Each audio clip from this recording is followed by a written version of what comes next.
வணக்கம் ராதிகா. திண்டுக்கல் மாவட்டம் பட்டிவீரம்பட்டி பகுதியைச் சேர்ந்தவர் மணிகண்டன். இவருக்கு மனைவி மற்றும் 2 குழந்தைகள் உள்ளன. இவர் இதே பகுதி பட்டிவீரம்பட்டி பகுதியைச் சேர்ந்தவர்.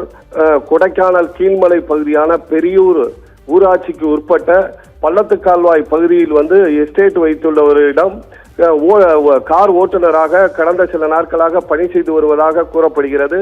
இந்நிலையில் இன்று பட்டிவீரம்பட்டியிலிருந்து பகல் பொழுது அங்கிருந்து பள்ளத்துக்கால்வாய் பகுதிக்கு காரில் சென்றுள்ளார். காரில் இவர் மட்டுமே காரை ஓட்டி சென்றதாக கூறப்படுகிறது. பெரியூர் பகுதியிலிருந்து பள்ளத்துக்கால்வாய் பகுதியை தாண்டி குரங்குப்பாறை என்ற பகுதியில் சாலையில் கார் ஓட்டி சென்ற போது திடீரென சாலையோரத்தில் இருந்த மிகப்பெரிய மரம் காரின் மீது விழுந்தது. இதில் கார் அப்பளம் போல் நொறுங்கியது.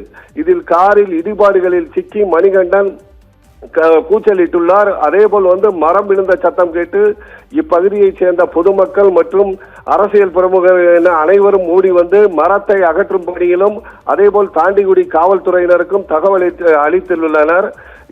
அதே மாதிரி பொதுமக்களும் கடப்பாறை உள்ளிட்ட ஆயுதங்கள் கொண்டு மரத்தை அகற்றிவிட்டு காரில் இடிபாடுகளில் சிக்கியிருந்த மணிகண்டனை மீட்கும் முயற்சியில் காரை உடைத்து வெளியே எடுத்த போது இரத்த வெள்ளத்தில் பலத்த காயமடைந்த மணிகண்டன் சம்பவ இடத்திலேயே உடல் நசுங்கி உயிரிழந்துள்ளார்.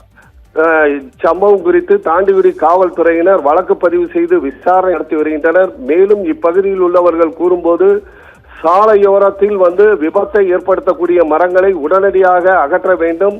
அதேபோல் வனத்துறையும் வருவாய்த்துறை அதிகாரிகளும் சாலையோர மரங்களை கணக்கெடுத்து நடவடிக்கை எடுக்க வேண்டும். தற்போது தொடர்ந்து மழை பெய்து வருகிறது.